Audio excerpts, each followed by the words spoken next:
আরে গুরু আরাম হবে আমার কোন বান্ধব না, মরণ কালে শরণ যায় গুরু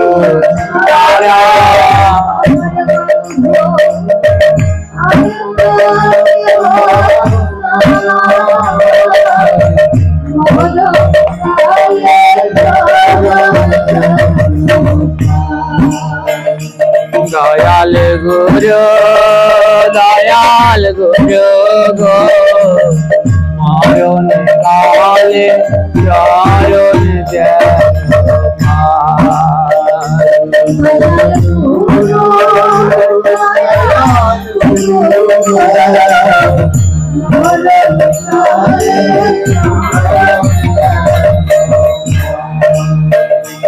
আজ সেই পাখিটাকে খাঁচা থেকে মুক্ত করে দিল। তদ্রূপ মাগো এই দেহটা একটা খাঁচা, এর ভিতরে আত্মা নামক পাখিটা ছটফট করছে। কোন দিন আবার মুক্তি পেয়ে সেই পরমাত্মার সাথে লীন হয়ে যাবে। আর কেউ যদি মুক্তি করে দিতে পারে তাহলে সে হলো গুরু। ছোট্ট ছেলে চৈতন্য দাসের অনেক ভাগ্য ভালো, কেন জানেন তো? ওকে প্রতিদিন গুরুদেব বুকের মাঝে জড়িয়ে ধরে। হ্যাঁ, যারা শুদ্ধ মহাত্মা তারা কোনোদিন বড়দের স্পর্শ করবে না। যদি বৃন্দাবনে যান, বৃন্দাবনে আজও দুইজন শুদ্ধ মহাত্মা বিরাজ করছেন। সাক্ষাৎ দর্শন করলে মনের ভিতরে রাধা প্রেম উছলি উছলি পড়ে। একজন শ্রী শ্রী অষ্টোত্তর শত বিনোদ বিহারী দাস বাবাজি মহারাজ, আরেকজন প্রেমানন্দ স্বামী মহারাজ। প্রেমানন্দ বাবার আজ 16-17 বছর ধরে দুটি কিডনি নেই, দুটি কিডনি নষ্ট।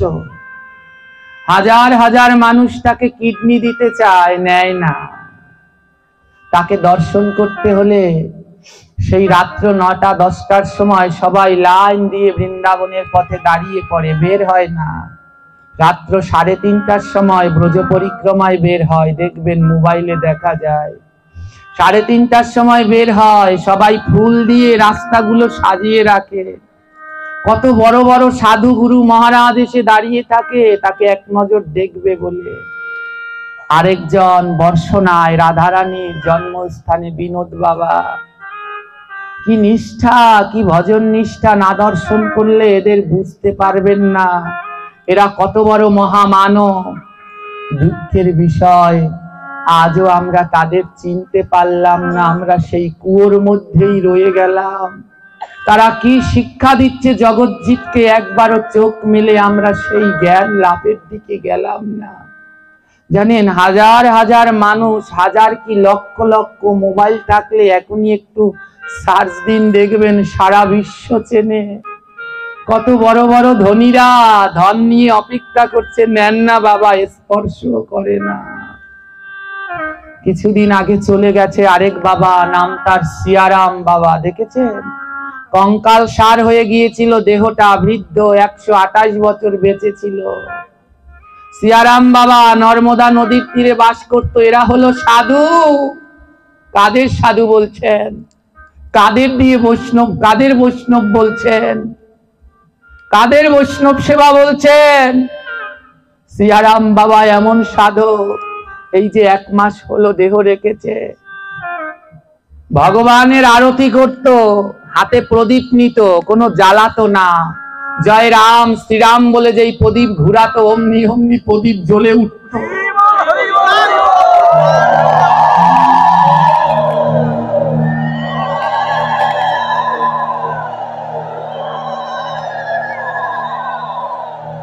প্রদীপ নিত, আপনারা এখনো দেখতে পারেন নেটে, ইউটিউবে সেই ভিডিওগুলো সব আছে। প্রদীপ নিয়ে কোনো গ্যাস লাই দিয়ে জ্বালাতো না, মোমবাতি দিয়ে না, প্রদীপ নিয়ে ভগবানের সামনে যে এমন ঘুরাতো, আপনি আপনি প্রদীপ জ্বলে যেত। আমরা ঘুরাবে, আমরা তো গ্যাস লাইট মোমবাতি দিয়ে 70 বার জ্বালালে পরে আবার নিভে যায়। জানেন কেন ওই হাতে প্রদীপ জ্বলতো?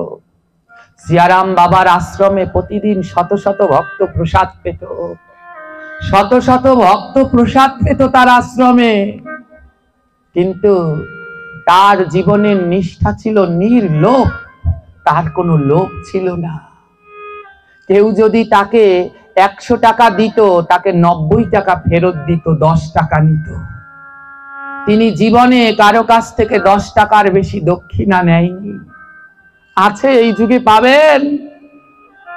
100 টাকা দিলে আরো বলে যে এতে কি হয়, আরো কিছু দাও। আর তাকে 100 টাকা দিলে 90 টাকা তাকে ভাঙচি করে ফেরত দিতেন, 10 টাকার বেশি কারো কাছ থেকে নিতেন না। সে যত বড় ধনী হোক আর যত গরিব হোক। কত ধনীরা এসে ধন নিয়ে দাঁড়িয়ে থাকতো, সিয়ারাম বাবা স্পর্শ করত না। ওই 10 টাকার দক্ষিণা দিয়ে তার আশ্রম চলতো। যেই হাত অর্থ ত্যাগ করেছে, লোভ ত্যাগ করেছে, সেই হাতেই তো ভগবানের প্রদীপ জ্বলবে। আমাদের মতো এই হাত, এই লোভী হাতে কি করে জ্বলবে? এই হাত তো যত পায় তত চায়, আরো দাও, আরো দাও। একবারও ভাবে না বেশি বেলা নাই, যাওয়ার যে সময় হয়ে গেছে, এখন সংসার ত্যাগ করে এখন বাকি সময়টা আমার ভজনের দিকে লক্ষ্য দেওয়া দরকার। অনেক তো সংসারের জন্য করলাম, কিন্তু কি পাবো? ওপারে আমার কি সম্বল হবে?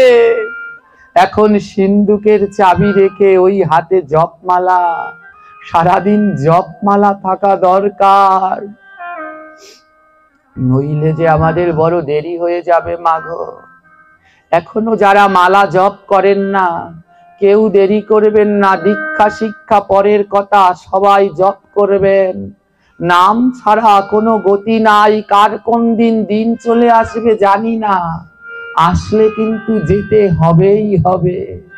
ডাক আসলে যেতেই হবে, সেদিন আর কাউকে রেখে যাবে না। ছেলেটার চৈতন্য দাসের অনেক ভাগ্য, প্রতিদিন গুরুদেবকে আদর করে, স্নেহ করে, বুকে জড়িয়ে ধরে। এই যে দুইজন মহাত্মার কথা বললাম, বিনোদ বাবা আর প্রেমানন্দ বাবা, জানেন হাজার হাজার কত বড় বড় সাধু দাঁড়িয়ে থাকে, ডেকেও জিগায় না। ছোট্ট ছোট্ট বাচ্চা পেলে ওদেরকে টেনে টেনে বুকের মাঝে জড়িয়ে ধরে। কেন জানেন? ওই বাচ্চাগুলার মনের ভিতরে কোনো লোভ নেই, কামনা নেই। ওদের পরশ করলে পরে মনটা কামনা শূন্য হয়, মনটা বাসনা শূন্য হয়।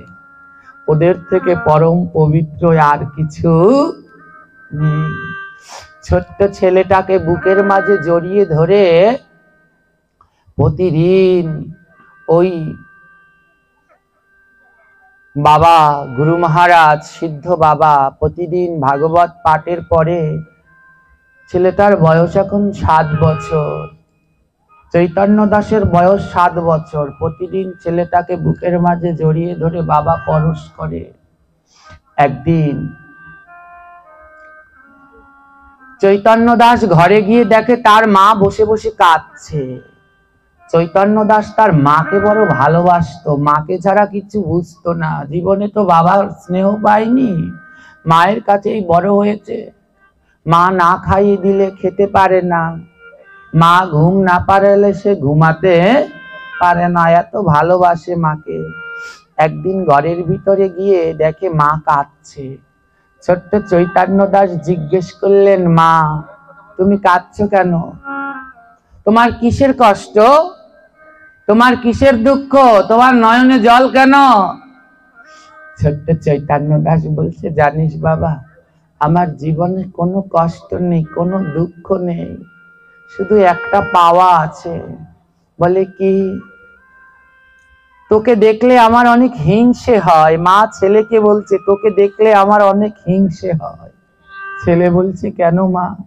বলে, তোকে গুরুদেব এত ভালোবাসে না, তোকে প্রতিদিন বুকের মাঝে জড়িয়ে ধরে, তাই তোকে দেখলে আমার বড় হিংসে হয়। তোর মতো করে গুরুদেব যদি আমায় একবার বুকের মাঝে জড়িয়ে ধরতো। ছেলেটা বলছে, মা তোমায় ধরে না কেন? বলছে, শোন, আমাদের গুরুদেব তো ব্রহ্মচারী বাবা, তাই ব্রহ্মচারীদের নারী স্পর্শ করা নিষেধ। হ্যাঁ, তাই গুরুদেব কোনো নারী স্পর্শ করে না। তাই আমার মনে বড় কষ্ট, আমি যদি তোর মতো হতাম, গুরুদেব তোকে কোলে নিয়ে কি আদর করে, মাথায় হাত বুলিয়ে দেয়, এমন যদি হতে পারতাম একটা বার, গুরুদেবের গায়ের কি সুন্দর ঘ্রাণ, ওই ঘ্রাণটা যদি একটা বার পেতাম, আমার জীবনটা ধন্য হয়ে যেত। ছোট্ট ছেলে বলছে, ও মা, তুমি গুরুদেবের গায়ের ঘ্রাণ শুকতে চাও? বলে, হ্যাঁ রে, কারণ গুরুদেবের মতো অমন তো জগতে কেউ নেই, তার গায়ের ঘ্রাণটা যদি একটু শুনতে পারতাম। আমি তো কোনোদিন তার ধারে যাইনি। ছোট্ট ছেলে বলে, মা চিন্তা করো না, আমি কাল তোমাকে গুরুদেবের ঘ্রাণ শোনাবো। পরের দিন ভাগবত পাঠ শেষ হওয়ার পরে গুরুদেব আবার গিয়ে ছোট্ট ছেলেটাকে বুকের মাঝে জড়িয়ে ধরেছে। ছেলেটা বলছে, গুরুদেব আজ একটু কড়া করে ঠেসে আমায় জড়িয়ে ধরুন, এমন ভাবে জড়িয়ে ধরবেন যেন আপনার গায়ের ঘ্রাণগুলো আমার গায়ে লেগে থাকে। গুরুদেব ছেলেটাকে বুকের মাঝে কড়া করে জড়িয়ে ধরেছে। ওই ছেলেটাকে অনেকেই ভালোবাসে, গুরুদেব ওকে এত আদর করে। তো গুরুদেবকে জড়িয়ে ধরার পরে সবাই ওকে একটু ছুতে চায়। আজ ওকে সবাই স্পর্শ করতে গেছে, ছেলেটা সবাইকে এড়িয়ে এড়িয়ে মায়ের কাছে দৌড়ে চলে গেছে। মা দেখো, গুরুদেব আমায় এমন করে জড়িয়ে ধরেছে না, গুরুদেবের গায়ের ঘ্রাণগুলো আমার গায়ে লেগে আছে। ও মা, তুমি আমার গায়ে থেকে ঘ্রাণ নাও, দেখবে গুরুদেবের গায়ের ঘ্রাণ পাওয়া যায়। মা দুটি বাহু বাড়িয়ে দিয়ে বলছে, আয়, তুই একবার আমার বুকে আয় রে, একবার আমার বুকে আয় রে, একবার আমার বুকে আয় রে, একবার আমার বুকে আয় রে। আমার গুরু সঙ্গ হলো না রে, একবার আমার বুকে আয় রে, গুরু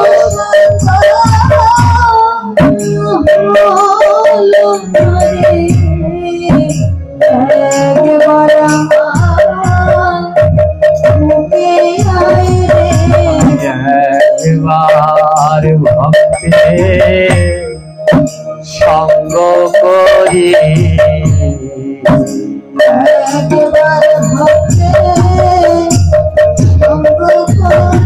আমার গুরু সঙ্গ হলো না রে, একবার ভক্তে সঙ্গ করি,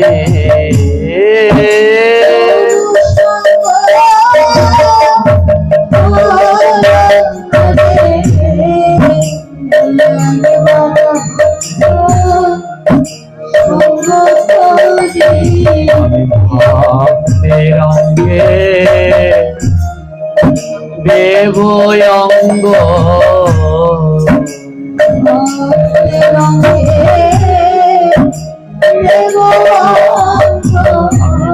ভক্তের অঙ্গে দেব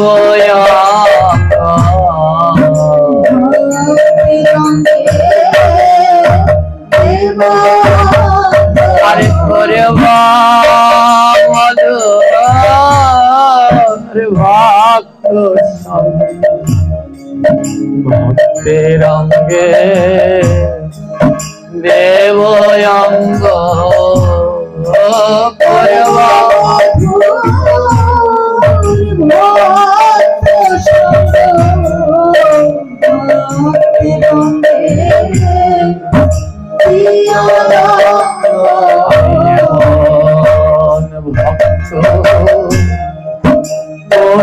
কোথায় পাবো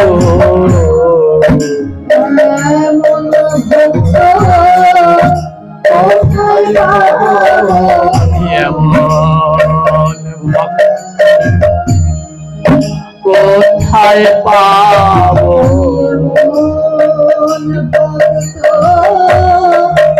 কোথায় পাবো? রায় আয়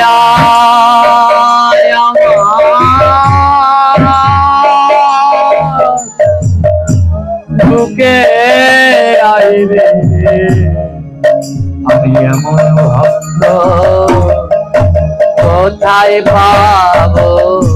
আয় আয়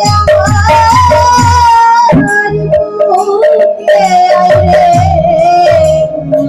এমন ভক্ত কোথায় পাবো? আমার বেলা বুঝে বেশি নাই রে,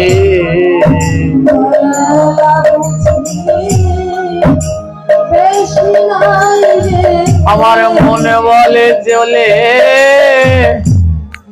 যেতে হবে, আমার বেলা বুঝিয়া বেশি নাই রে। হরিবল হরিবল নিতাই গৌর হরিবল। বেশি নাই রে, আমি কার যেন নাম শুনতে পাই রে, আর যেন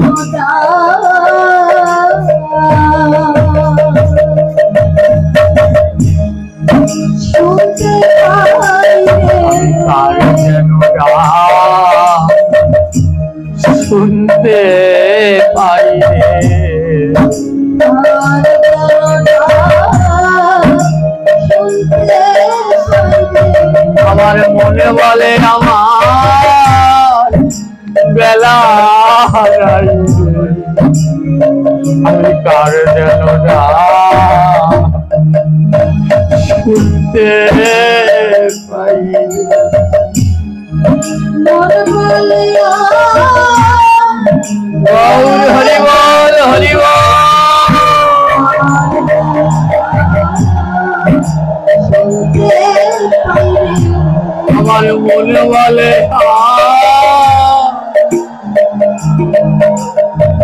বেলা নাই রে, আমি কার যেন নাম শুনতে পাই। মন বলে রে, আর যেন শুনতে পাই রে, তবে আমার মানুষ চেনায়া হলো না রে,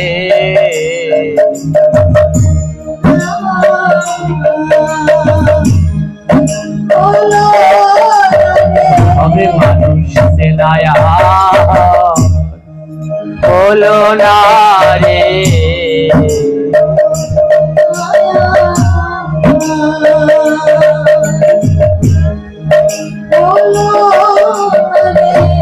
যাদের আমি বাসলাম ভালো তারা দুঃখ দিয়ে গেল।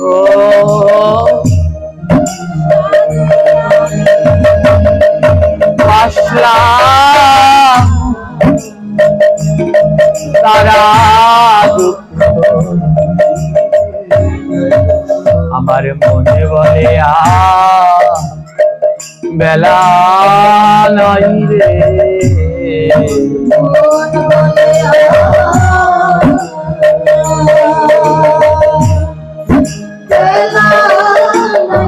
আমি কার যেন নাম শুনতে পাই রে, আমার মনে বলে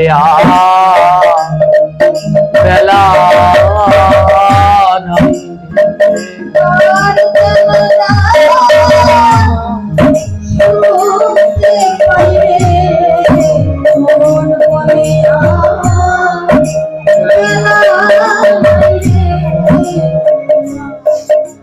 আজ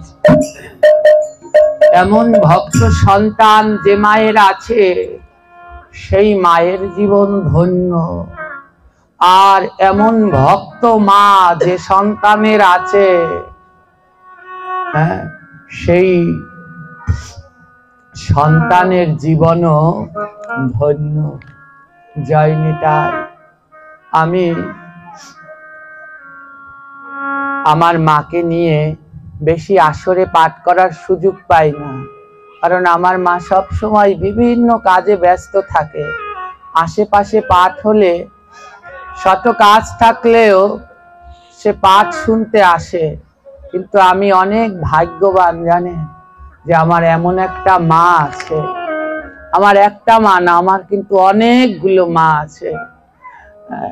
তো আমার মা আমাদের বাড়িতে প্রতিদিন 10 জন 15 জন, যখন বাড়িতে থাকি 20 জন, আজকেও প্রায় 20-30 জন ভক্ত প্রসাদ পেয়েছে, প্রতিদিন পাচ্ছে। সারা দিন আমার মা কত কাজ করে, তারপরেও এত ভক্তরা প্রসাদ পায়।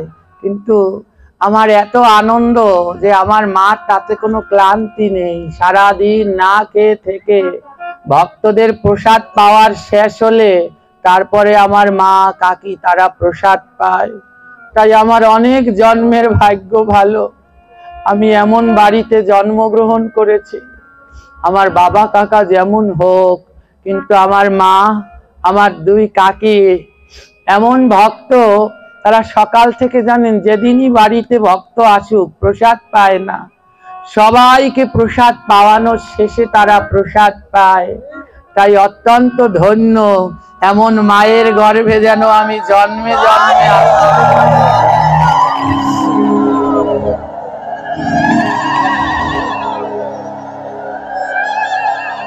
আজ চৈতন্য দাসের বড় ভাগ্য ভালো, তারও একজন কৃষ্ণ ভক্ত মা।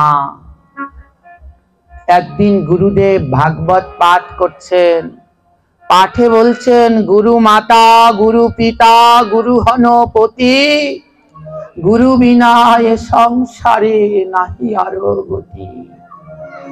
ছেলেটার 3 মাস বয়সে বাবা মারা গেছে, তো পিতা চেনে না। ছেলেটা জিজ্ঞেস করলো, গুরুদেব পিতা কাকে বলে? মাতা তো আমি চিনি, আমার ঘরে মা, মায়ের মতো কেমন হয় না, পিতা কাকে বলে? গুরুদেব বলছে, পিতা হলো সে যে সন্তানের খেয়াল রাখে, খোঁজ রাখে, খবর রাখে। ও ছোট্ট ছেলে বলছে, ও এবার বুঝতে পেরেছি, আপনি আমার মায়ের খেয়াল রাখেন, খোঁজ খবর রাখেন, তাই তো আমার মা আপনাকে বাবা বলে ডাকে। এ জগতে 2 জন বাবা হয়, একজন জন্মদাতা বাবা, আরেকজন গুরুদেব, সেও বাবা, সেও পিতা। 2 জন পিতা। এই 2 পিতা আমাদের 2 বার জন্ম দেয়। এক পিতা দেয় মানব জন্ম, আর গুরু পিতা দেয় আমাদের ভক্তি জগতের জন্ম। গুরুদেব কানে বীজ মন্ত্র দেয়, সেই বীজ মন্ত্রে আমাদের ভক্তি জগতের জন্ম হয়। তো ছোট্ট ছেলে বলছে, গুরুদেব পিতার কাজ কি? গুরুদেব বলছে, পিতার কাজ হলো সন্তানের খোঁজ খবর নেয়া, সন্তান কেমন আছে তার খোঁজ খবর নেয়া। ছোট্ট ছেলেটা বলছে, গুরুদেব আপনিও তো পিতা, তা আপনার কয়টা সন্তান আছে? সিদ্ধ বাবা হেসে বলছে, বাবা আমার যে কত সন্তান সে আমি নিজেও জানি না, তার লক্ষ লক্ষ শিষ্য, লক্ষ লক্ষ। বলছে, আমার যে কত সন্তান তা আমি নিজেও জানি না। ছোট্ট ছেলেটা চৈতন্য, 7 বছরের চৈতন্য দাস দাঁড়িয়ে উঠে বলছে, ও গুরুদেব তাহলে আপনি সঠিক গুরু হতে পারেননি। গুরুদেব বলল, আমার যে কটা সন্তান, কটা শিষ্য তা আমি নিজেও জানি না। ছেলেটা দাঁড়িয়ে উঠে বলল, তাহলে আপনি সঠিক গুরুদেব হতে পারেননি। সবাই থমকে তাকালো, এই ছেলে তুই কি বললি গুরুদেবকে? ছোট্ট ছেলে বলে, আমি ঠিকই বলেছি, কথাটা খুব ধ্যান দিয়ে শুনবেন। অতটুকু ছেলের মাথায় কি জ্ঞানের কথা? গুরুদেব বলল, আমার কটা শিষ্য আমি জানি না। ছোট্ট ছেলে বলছে, তাহলে আপনি যোগ্য গুরু হতে পারেননি। বলে, কেন বাবা এ কথা বললে কেন? বলে, এমন বাবা হয়েছেন। আরে বাবা তো সে তার সন্তানের খবর রাখে, আপনি এমন বাবা, সন্তান জন্ম দিয়েছেন কিন্তু কটা সন্তান তা গুনেই রাখেন। চিন্তা করেছেন কথাটা কি বেদনাদায়ক। বলে, দীক্ষা শুধু দিয়ে গেলেন কিন্তু কটা শিষ্য সে আপনি বলতে পারলেন না। আপনার শিষ্যরা আপনাকে বাবা বলে ডাকে, আর বাবা যদি বলতে না পারে তার সন্তানের সংখ্যা কত, তাহলে সে কিসের বাবা? আপনি যোগ্য পিতাও না, আপনি যোগ্য গুরু না। ছোট্ট ছেলের এহেন কথায় গুরুদেব থরথর করে কাঁপছে। ছেলেটাকে কিছু মিথ্যা বলেছে বাবা? মিথ্যা বলেছে? জোরে বলবে। আমাদের সমাজে আমরা অনেক গুরুই পাই, জিজ্ঞেস করে দেখবেন কজন সন্তান, সেরকম জানা গুরু খুব কম আছে। হ্যাঁ, দীক্ষা দিলে পরেই শুধু গুরু হওয়া যায় না। শিষ্যকে যদি ভক্তি পথে না আনতে পারে, শিষ্যকে যদি সঠিক জ্ঞান না শিখাতে পারে, তাহলে তার গুরু ভজনেও ঘাটতি রয়ে গেছে। গুরু ভজনেও ঘাটতি রয়ে গেছে। আমাদের আজ বাংলাদেশে যতজন নাম করা স্বনামধন্য পাঠক রয়েছে, প্রায় সব কয়জনই দেখবেন, যতজন রয়েছে অল্প কজন বাদে, আর সব কয়জনই শ্রী শ্রী অষ্টোত্তর শত মুরারি দাস বাবাজি মহারাজের শিষ্য। আমার গুরু মহারাজ এক একটা শিষ্যকে এক একটা রত্নে পরিণত করে গেছেন। তাই সদ্গুরুর কৃপা যার হবে সে অবশ্যই রত্ন হবে, তাকে কোনোদিন ঢেকে রাখা যাবে, সে প্রকাশ পাবেই পাবে। আজ ছেলেটার কথায় গুরুদেব থরথর করে কাঁপছে। সিদ্ধ বাবা জ্ঞানী তো, সিদ্ধ বাবা বলছে, তোমরা থামো, এই ছেলে মিথ্যে কিছু বলেনি, এ ছেলে ঠিক বলেছে। আসলেই আমি যোগ্য পিতা না, না হলে আমার কটা শিষ্য সে যদি আমি না বলতে পারি, তাহলে আমি কিসের গুরু হলাম? গুরুদেব সিদ্ধ বাবা বলছেন, চৈতন্য দাস, আমাকে 7 দিনের সময় দাও। 7 দিনের মধ্যে আমি তোমায় বলবো আমার কয়জন শিষ্য। মন দিয়ে শুনবেন। কয়দিনের সময় নিল মাগো? বলে 7 দিন পরে তোমার কাছে বলবো আমার কয়টা শিষ্য, আমার কটা সন্তান। ছোট্ট চৈতন্য বলো, বেশ গুরুদেব, 7 দিন পরে কিন্তু আমি আবার আসবো। গুরুদেব, প্রত্যেক গুরুদেবের সাথে দেখবেন একজন ম্যানেজার, ক্যাশিয়ার থাকে না, টাকা পয়সার হিসাব রাখে, ম্যানেজার দেখাশুনো করে, আছে না? সব গুরুদেবের সাথেই আছে সংগঠনে।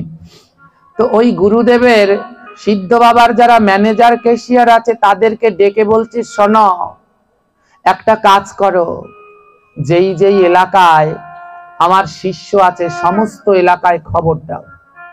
কালকে দিনের ভিতরে, কালকে দিন এবং রাতের ভিতরে যেখানের যত শিষ্য সব যেন আমার আশ্রমের সামনে মাঠে সমাবেত হয়। সব শিষ্যরা যেন আমার আশ্রমের সামনে চলে আসে। যেখানের যত শিষ্য রয়েছে সবাইকে খবর দাও।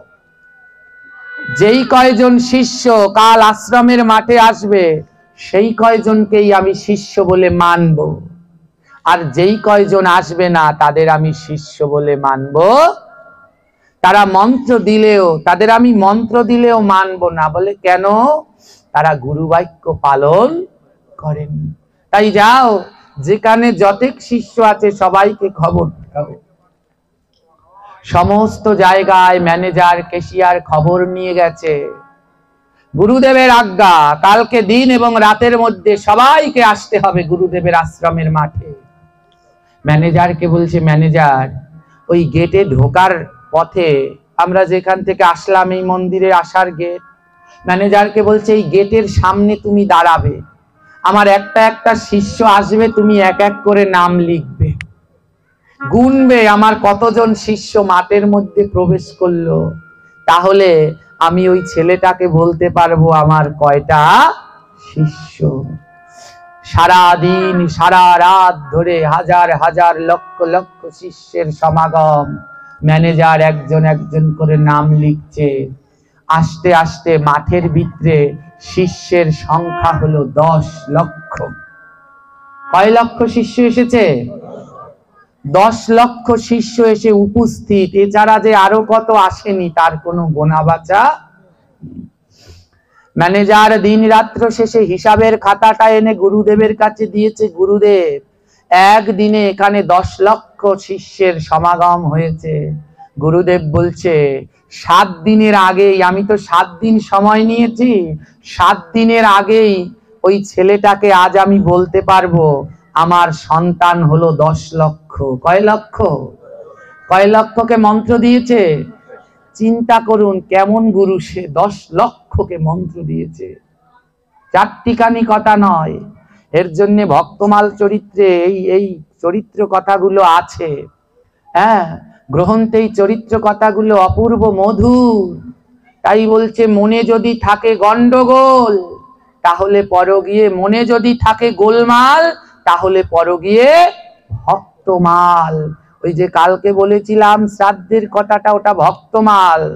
যাদের মনে গোলমাল আছে তাহলে তারা এই ভক্তমাল গ্রন্থ পড়ে দেখুন, মনের গোলমাল সব চলে যাবে। আজ কি হলো জানেন তো? সেই 10 লক্ষ শিষ্যের সমাগম। গুরুদেব মন্দিরে গিয়ে গোবিন্দকে প্রণাম করে বলছে, গোবিন্দ, আমি জীবনে কোনোদিন কারো প্রশ্নের, যে যা প্রশ্ন করেছে উত্তর দিয়ে চলে এসেছি, একমাত্র ওই 7 বছরের ছেলের কাছে আমি হেরে এসেছি। আজ আমি ওর প্রশ্নের উত্তর দেব। আমার সন্তানের সংখ্যা কত? 10 লক্ষ। এই বলে ভগবানকে যখন প্রণাম করছে, শ্রী বিগ্রহের ভিতর থেকে হাসির শব্দ আসছে।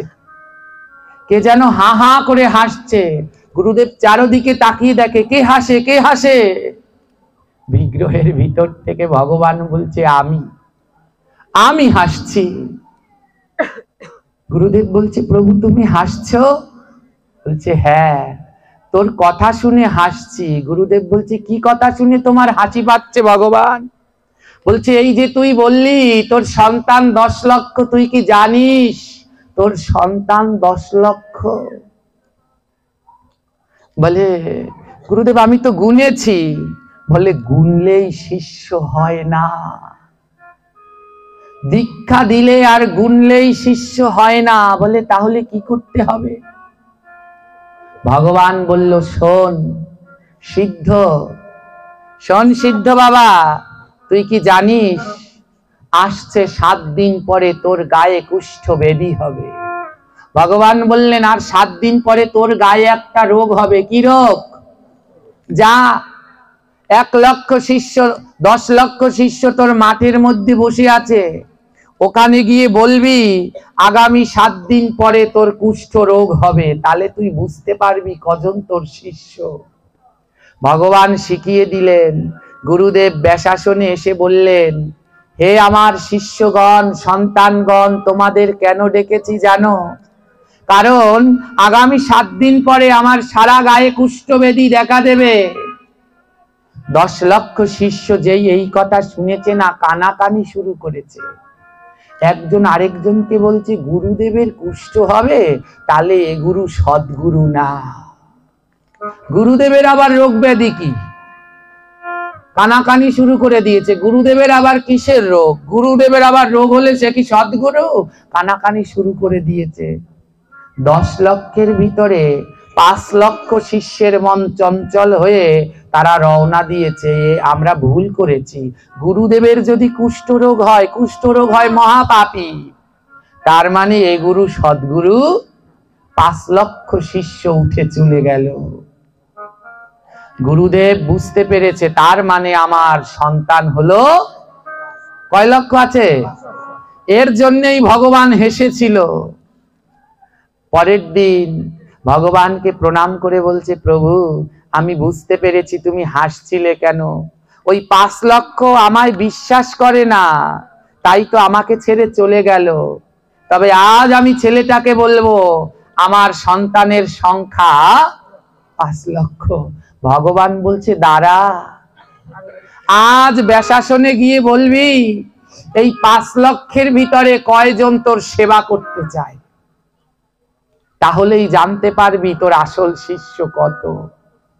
ব্যাসাসনে গিয়ে বলছে, গুরুদেব বলছে আমি দেখলাম এখানে 5 লক্ষ আছেন, আপনারা এই 5 লক্ষের ভিতরে কয়জন আমার সেবা করতে চান। সবার ভিতরে কানাকানি শুরু হলো। এখন যেমন একটা রোগ কিছুদিন আগে গেল না, করোনা, একজনার ছোঁয়া লাগলে আরেকজনার হয়, দেখেছেন তো? নিজের ভাই ভাইয়ের কাছে যায় না, মা ছেলের কাছে যায়নি। তৎকালীন সময়ে কুষ্ঠ রোগ অমন ছোঁয়াচে ছিল, যার হতো তার কাছে কেউ যেত না। যেই গুরুদেব বললেন এই 5 লক্ষের ভিতরে কয়জন আমার সেবা করতে চাও, 4 লক্ষ শিষ্য উঠে রওনা দিলেন। সর্বনাশ, ওই গুরু সেবা করলে তো আমাদেরও কুষ্ঠ রোগ হবে, আমাদের সংসার সৃষ্টি আছে, নানা দরকার নেই। 4 লক্ষ শিষ্য রওনা দিয়েছে। গুরুদেবের নয়ন থেকে টপ টপ করে জল ঝরছে। যাদের জন্য সর্বস্ব ত্যাগ করলাম, জীবনে সংসার করলাম না, সন্তান করলাম না, আজ আমার বিপদ দেখে দেখো সবাই কেমন চলে যাচ্ছে। গুরুদেব গুনে দেখলো এখন আর শিষ্য আছে কয় লক্ষ। আজ কয় নাম্বার দিন? আজ তৃতীয় দিন। কত দিন? প্রথম দিন শিষ্য এসেছে, দ্বিতীয় দিন 5 লক্ষ চলে গেছে, আর তৃতীয় দিন গেছে কয় লক্ষ?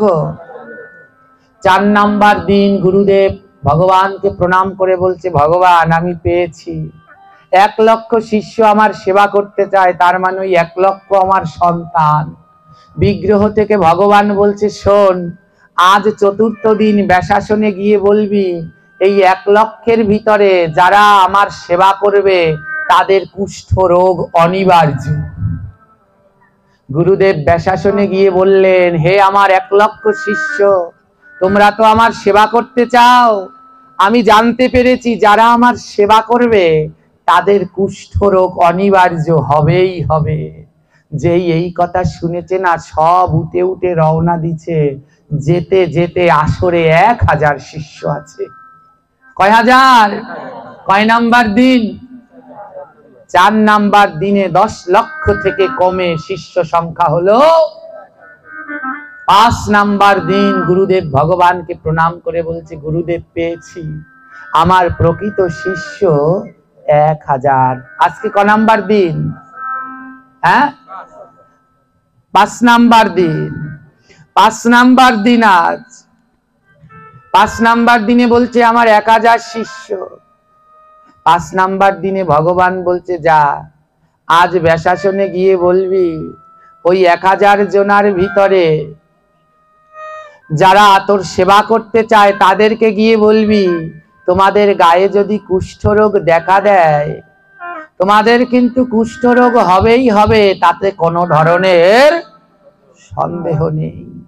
যেই এই কথা বলল না, সব 1000 জনের ভিতরে পিল পিল করে সব চলে গেল। মাঠের ভিতরে শিষ্য সংখ্যা এখন 100 জন। কতজন?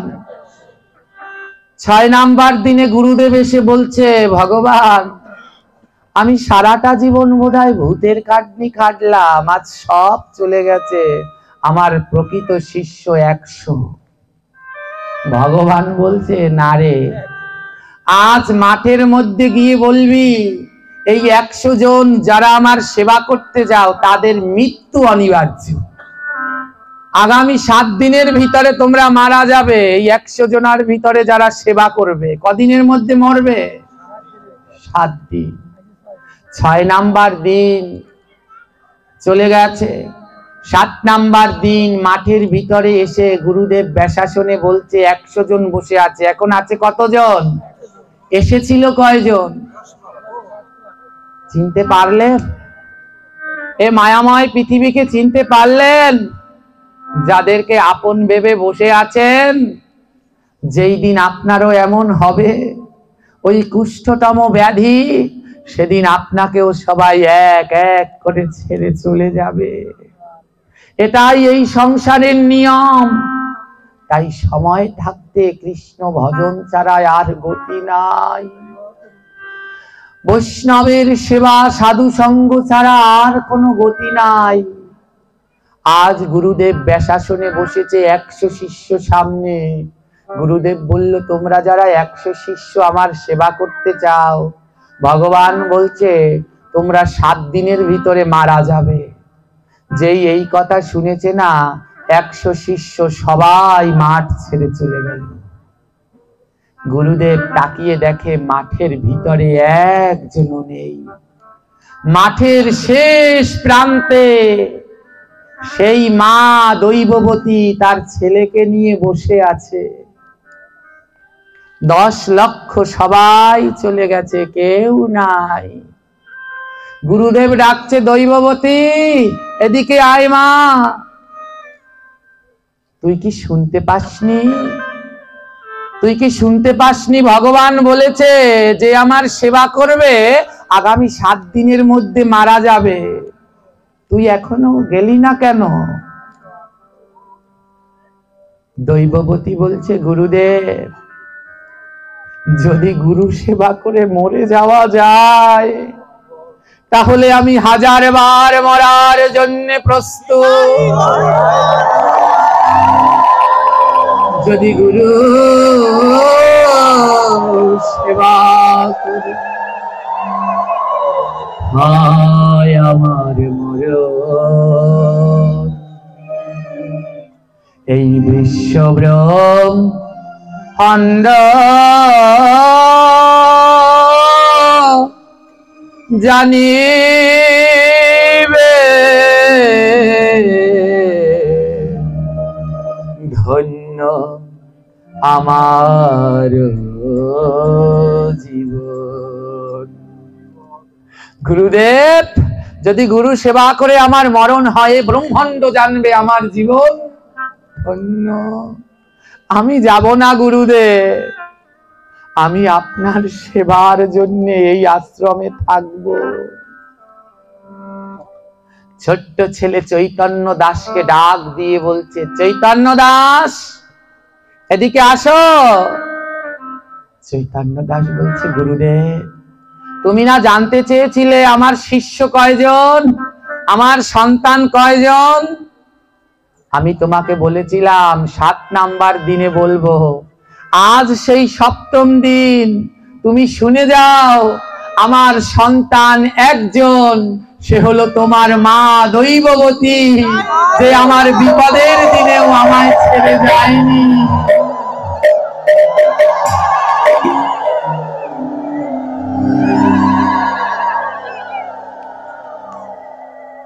এই জগতে সৎ গুরুর সৎ শিষ্য তারা, যারা গুরুর বিপদের সময়ও গুরুকে ছেড়ে যায় না।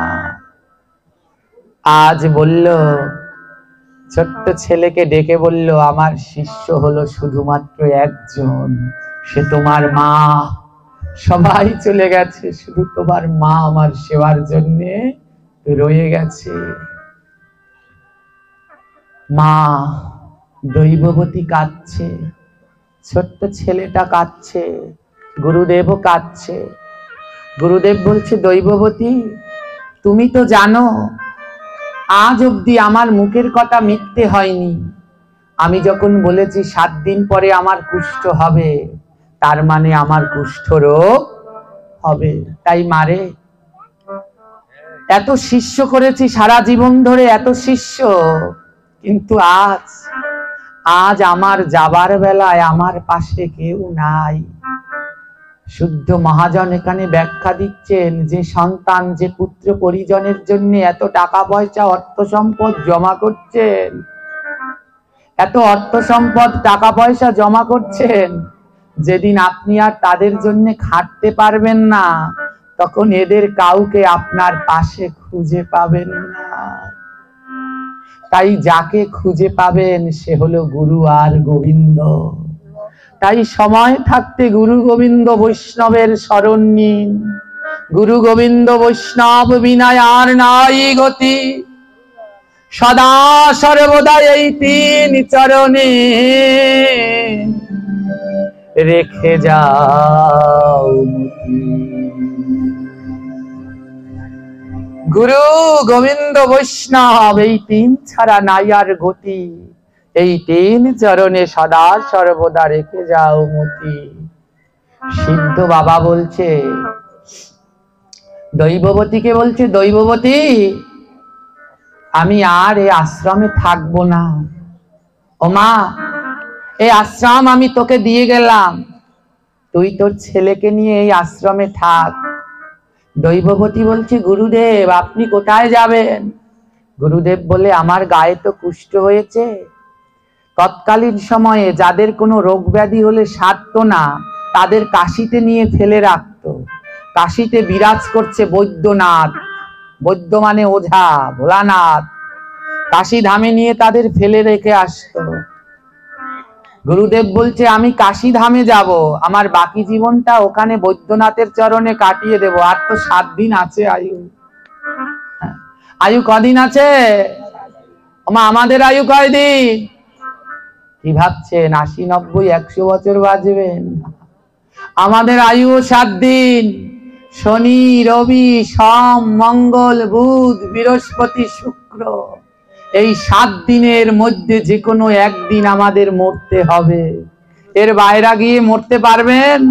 এই 7 দিনের বাইরে যেতে পারবেন? তাহলে কেন ভাবেন না এই 7 দিনের মধ্যে মরতে হবে? তাহলে এত কিছু করে লাভ কি? এত কিছু করে লাভ কি? আমার এক ভক্ত বলছে, বাবাজি আপনি যদি প্রতিদিন এইরকম ভক্তদের সেবা করান, এরকম অনুষ্ঠান করান, আপনি জীবনে আর কোনোদিন মন্দির করতে পারবেন না। আমি বলছি, মন্দির করে আর কি হবে? ও মন্দির করে আর কি হবে? ভগবান তো বাস করে ভক্তের হৃদয় মন্দিরে। তোমরা যত খুশি আমায় পারো আশীর্বাদ করো, আমি যতদিন বাঁচবো যেন প্রতিদিন ভক্ত সেবা করাতে পারি। আর এখন থেকে সিদ্ধান্ত নিয়েছি, প্রতি বছর আমি ভিক্ষা করে করে হলে এই চিন্তামণি গোসাইর অনুষ্ঠান আমি যতদিন বাঁচবো, আমি এই গোসাইর অনুষ্ঠান ভিক্ষা করে হলেও চালিয়ে যাবো। আমি আর কিছুতেই বন্ধ করব না, কারণ ভক্ত সেবার থেকে জগতে শ্রেষ্ঠ সেবা আর কিচ্ছু হয় না। আজ কি করলো জানেন তো? গুরুদেব বলল, মারে আমি আমার বাকি জীবনটা কাশী ধামে কাটিয়ে দেব, ওখানেই আমার আর 7 দিনের আয়ু ওখানে কাটিয়ে দেব। গুরুদেব এবার বিদায় নিয়ে শিষ্যের কাছ থেকে চলে যাচ্ছে। শিষ্য দৈববতী বলছে, গুরুদেব আপনি যখন বলেছেন আপনার 7 দিনের আয়ু, তার মানে তো আপনার 7 দিনই আছেন, হয়তো আপনার সাথে আমার আর দেখা হবে না। গুরুদেবের কাছ থেকে দীক্ষা নিলে দক্ষিণা দিতে হয়, আমার গুরু দক্ষিণা নিবেন না? না হলে যে আপনার কাছে আজ আমি ঋণী থেকে যাব, আমার গুরু দক্ষিণাটা নিয়ে যান। গুরুদেব বলছে, বেশ তাহলে আমি এখানে বসছি, যা তুই দক্ষিণা নিয়ে আয়। মা দৈববতী কি করলেন জানেন? ঘরের ভিতরে গিয়ে একমাত্র ছেলেকে দাদা সঙ্গে তিলক দিয়ে, গলায় তুলসীর মালা পরিয়ে, গায়ে একটা নামাবলী দিয়ে গুরুদেবের সামনে এনে বললেন, গুরুদেব এই নেন আমার দক্ষিণা। আমি আমার একমাত্র সন্তান গুরু সেবায় দক্ষিণা দিলাম। আমার যে আর দেয়ার মতো কিচ্ছু নাই গুরুদেব, আমার একমাত্র সন্তানকে আপনার সেবার জন্য গুরু দক্ষিণা দিলাম। আমি তো নারী, আমি তো পারবো না আপনার জন্য কোনো কিছু সেবার প্রস্তুত করতে, তাই আপনি কাশীতে যাওয়ার জন্য আমার ছেলেকে আপনার সঙ্গে নিয়ে যান, ও আপনার জল এনে দেবে, আপনার জন্য ভিক্ষা করে এনে রান্না করবে। আমার একমাত্র সন্তান, আমি গুরু দক্ষিণা দিলাম। গুরুদেব বলে, দৈববতী তোর বুকের মধ্যে কি কোনো পাষাণও বাজছে না? ওরে তোর যে এই ছেলেটা ছাড়া জগতে আর কেউ নাই, একে দিলে তুই কি নিয়ে থাকবি? দৈববতী বলে, কেন? আমার গুরুদেবের চরণ নিয়ে আমি আমার বাকি জীবন কাটিয়ে দেব। নিয়ে যান গুরুদেব, নিয়ে যান। গুরুদেব বলছে, তুই কি শুনিসনি? আমার সেবা যারা করবে তারাও 7 দিনের মাথায় মারা যাবে, তোর একমাত্র সন্তানটা মারা যাবে। দৈববতী বলছে, গুরুদেব, যদি গুরু সেবা করে আমার সন্তান মারা যায়, আমি জগতের মাঝে মাথা উঁচু করে বলবো, আমার সন্তান গুরুর সেবায় লেগেছে, আমার সন্তানের জীবন।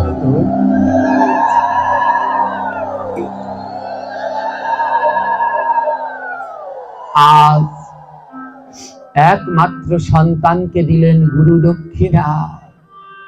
দেখুন গুরু দক্ষিণা কাকে বলে। হ্যাঁ, আর আমরা গুরুদেবের খোঁজ খবরও নেই না। বাড়িতে কোনো উৎসব অনুষ্ঠান হলে সবার আগে নিমন্ত্রণ পত্র পাঠাতে হয় গুরুর বাড়িতে। গুরুর বাড়িতে পাঠাতে হয়, যাদের গুরু আছে সবার আগে যেন গুরু বাড়িতে যায়। আর আমরা এত নিষ্ঠুর, গুরুর কোনো মুখে বলি শুধু গুরু গুরু, কিন্তু গুরুর কর্তব্য আমরা করি না। আজ একমাত্র সন্তান গুরু সেবায় দান করে দিলেন। মা ছেলেটাকে বলছে, বাবারে, এতদিন যদি তুই ব্যথা পেতিস তাহলে কি বলতিস? ছেলে বলছে, আমি ব্যথা পেলে তো মা বলে চিৎকার করি। মা বলছে, আজ থেকে ব্যথা পেলে আর মা বলবি না, আজ থেকে ব্যথা পেলে গুরু বলে চিৎকার করবি। আজ থেকে যদি ব্যথা পাস তাহলে গুরু বলে চিৎকার করবি, মা বলে আর চিৎকার করবি না। যেন গুরুর সেবায় লাগতে পারি, যেন গুরুর সেবায় জীবন ধন্য হয়। তাই হবে মা। কিন্তু মা, আমি তো তোমাকে ছাড়া একদণ্ড থাকতে পারি না। তুমি যদি রাতে আমায় ঘুম না পড়িয়ে দাও, আমার তো ঘুম আসবে না। মা কি করলো জানেন? মা তার শাড়ির আঁচলটা ছিঁড়ে ছেলেটার হাতে তুলে দিলেন, নাও, নে বাবা, এই শাড়ির আঁচলটা নিয়ে যা, এটা সব সময় মাথায় বেঁধে রাখবি। এটা যতক্ষণ তোর মাথায় বাঁধা থাকবে, মনে রাখবি তোর মা সব সময় তোর সঙ্গে আছে। আজ মায়ের সেই শাড়ির আঁচল নিয়ে আজ গুরুদেবের সাথে রওনা দিলেন কাশীধামে। আর মা বলে দিলেন, এখন থেকে মুখে শুধু গুরুর নাম করবি। ছেলেটা গুরুদেবের নাম করতে করতে আজ কাশীধামের উদ্দেশ্যে রওনা দিলেন গুরুদেবকে সঙ্গে করে। বলো জয় গুরু, জয় গুরু, গুরু জয়, জয় গুরু, জয় গুরু।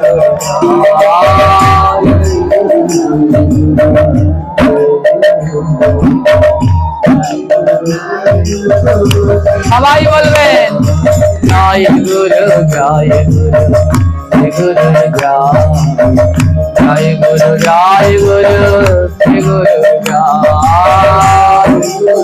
প্রত্যেকে আপন আপন গুরুদেবের নামে জয় করবেন।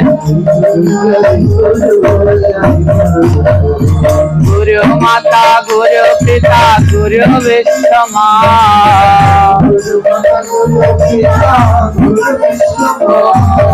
গুরু মাতা, গুরু পিতা, গুরু বিশ্বমা,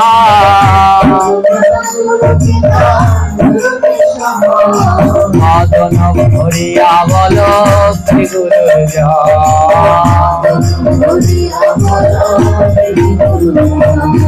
জয় গুরু, জয় গুরু, গুরু জয়, জয় গুরু, জয় গুরু, গুরু জয়। জয় জয় শ্রী গুরু প্রীতি প্রেমানন্দে একবারে গৌর হরি বল।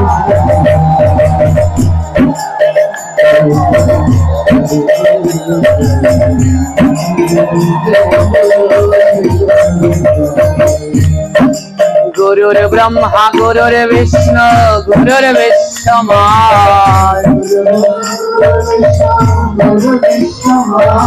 গুরুর ব্রহ্মা গুরুর বিষ্ণু গুরুর বিষ্ণুময়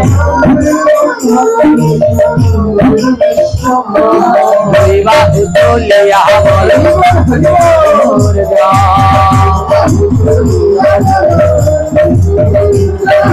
দুই বাহু তুলিয়া বলো গুরুর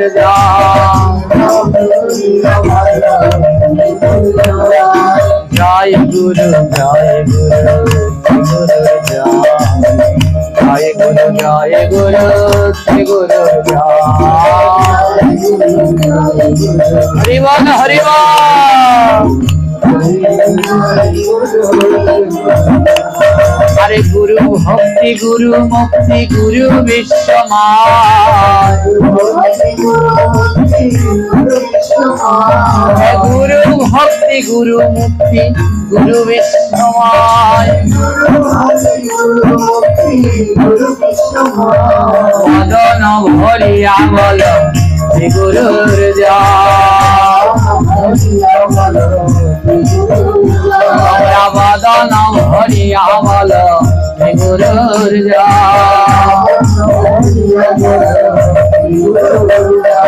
জয় গুরু জয় গুরু গুরুর জয় গুরু জয় গুরু গুরুর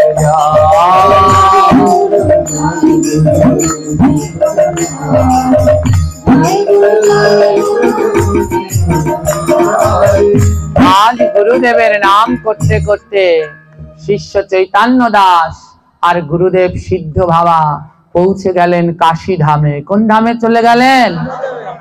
আর কাশী ধামে গিয়ে লতা পাতা দিয়ে একটা কুঠিয়া বানিয়েছে। কুঠিয়া বানিয়ে তার ভিতরে ওই শিষ্য চৈতন্য দাস গুরুর সেবা করে। গুরুদেবের সর্বগায়ে কুষ্ঠ রোগ দেখা দিয়েছে। গুরুদেব এখন আর হাঁটতে চলতে পারছে না। গুরুদেব এখন আর হাঁটতে চলতে পারছে না। শিষ্য চৈতন্য দাস গুরুদেবের জন্য ভিক্ষা করে। ভিক্ষা করে এনে গুরুদেবের জন্য রান্না করে, গোবিন্দের ভোগ লাগায়। তারপরে সেই প্রসাদ গুরু আর শিষ্য মিলে দুজনে সেবা করে। দেখতে দেখতে গুরুদেবের গায়ে ব্যাধিটা আরো বেড়েছে, প্রচুর ব্যাধি।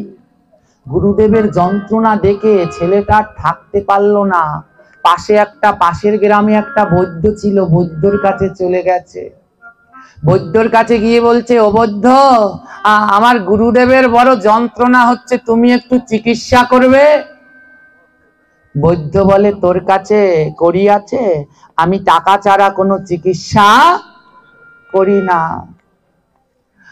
ছোট্ট ছেলে বলছে, না গো, আমরা তো কাঙাল ভিখারি, ভিক্ষা করে গুরুদেব আর আমি সেবা করি, আমাদের কাছে কোনো কড়ি নেই।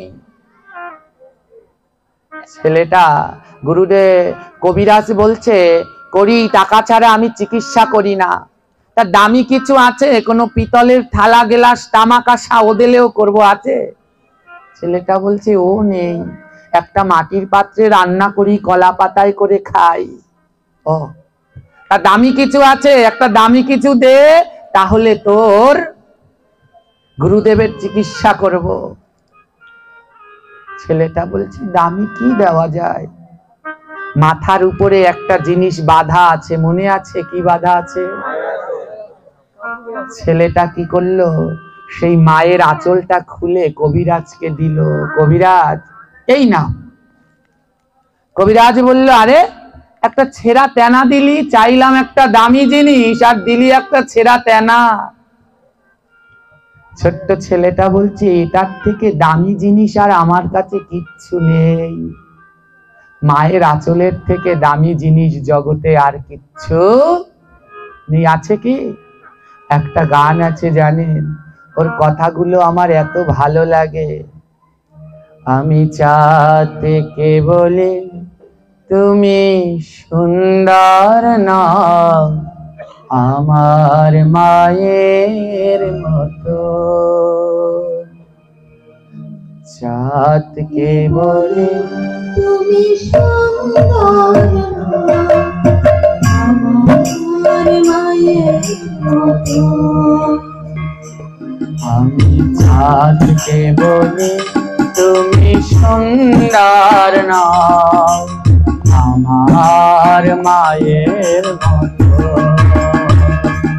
আমি চাঁদকে বলি তুমি সুন্দর নাও আমার মায়ের মতো গোলাপকে বলি তুমি মিষ্টি নাও আমার মায়ের মতো। গোলাপকে বলি তুমি আমার মায়ের মতো আমি চাঁদকে বলি তুমি সুন্দর নাও আমার মায়ের মতো।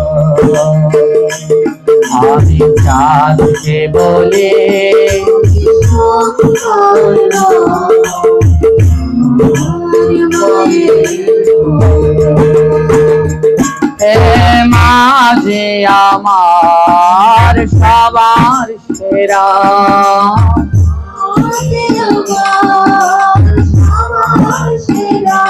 হে মাঝে আমার সবার সেরা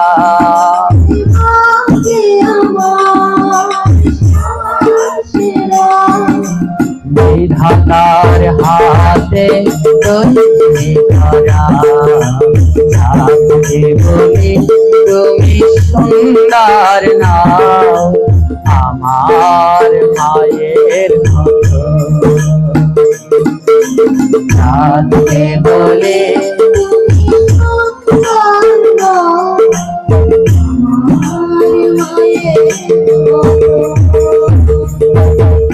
হীরা নাকি শুনি সবচেয়ে দামি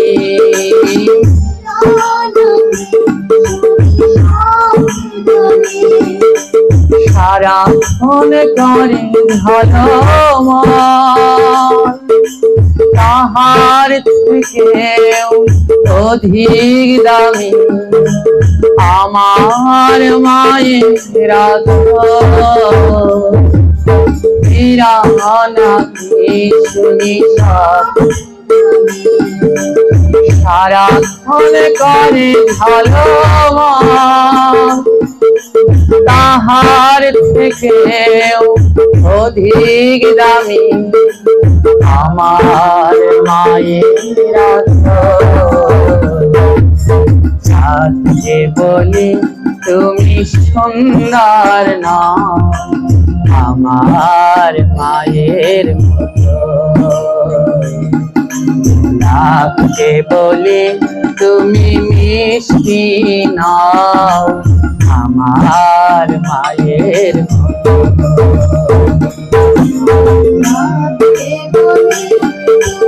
হরি বল হরি বল নিতাই গৌর হরি বল।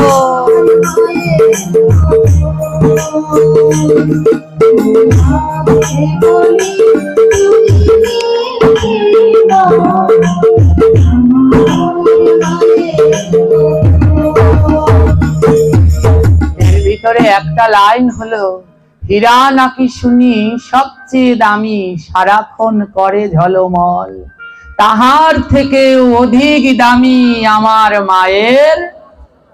মায়ের আঁচলের থেকে জগতে দামি বস্তু আর কিচ্ছু নাই। কবিরাজ বলল তোর কাছে দামি কিছু আছে, ছেলেটা মায়ের শাড়ির আঁচল দিয়েছে নাও, এটার থেকে দামি আর আমার কাছে কিছু নেই। কবিরাজ বলে এক টুকরো ছিঁড়ে তেনা দিলি আর বললি দামি বস্তু।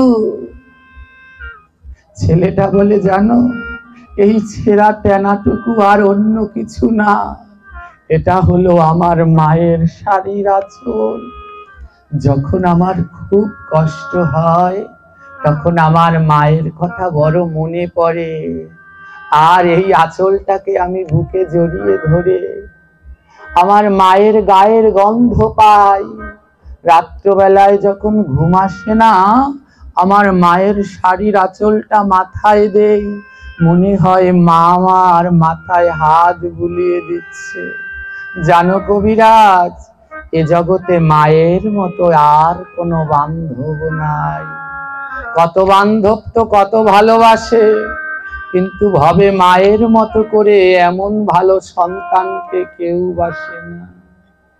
আমার মায়ের মতো এমন বান্ধব ভাবে যে আর না। আমার মায়ের মতো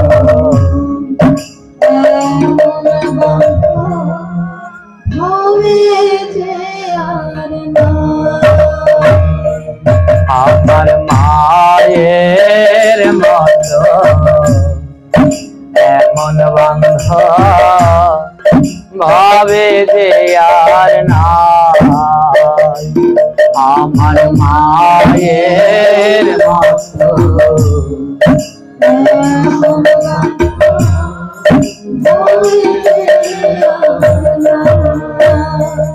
ওরে জনম তুমি আমার গর্ভধারী মা,